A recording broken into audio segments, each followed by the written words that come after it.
Now let's use half angle identities in order to find the exact value of sine 7 pi over 8. Now, we're asked to use half angle identities, and there is a half angle formula for sine. It looks like sine theta over 2 is equal to plus or minus the square root of 1 minus cosine theta over 2. So really, in order to calculate this, we just need to figure out cosine of theta. Now, cosine theta, that is a very important part here because it's not going to be cosine of 7 pi over 8.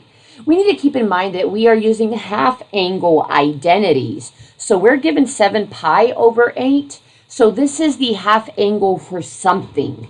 In order to figure out what this is the half angle for, we need to take 7 pi over 8 and multiply it by 2.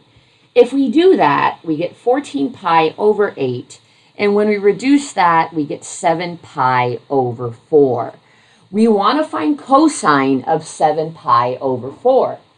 Now, if you're allowed to use the calculator, I would plug that in there. Otherwise, if you do have a unit circle, 7 pi over 4, cosine would be square root of 2 over 2. Again, keep in mind cosine is the x value for that point.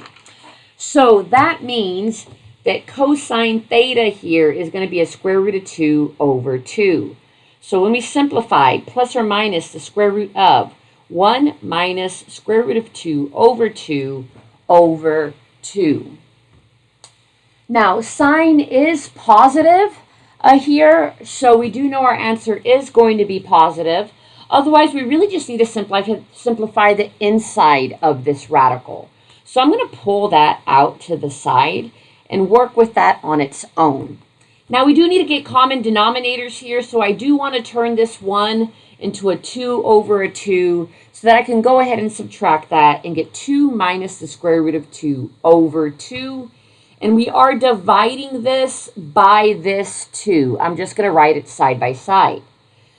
Now, fraction division, keep the first, change the second, flip the second fraction to get 2 minus square root of 2 over a 4. So that's what the inside of this radical is simplified down to. We've now got the square root of 2 minus the square root of 2 over 4. Now keep in mind you can split up the radical to the numerator and to the denominator. The square root of 4 is a 2. Just bring over that numerator. Now, this is our answer right over here. There's not really anything else that we can do with it. It's about as reduced as possible. The only other thing we can maybe do is a second way to rewrite it. We can take this half here, because remember, this is a 1 divided by 2. Sometimes they like answers written as a 1/2 times the square root of 2 minus the square root of 2. So that might be the only other thing that I mentioned is just in how you write it, but either one of these is absolutely correct.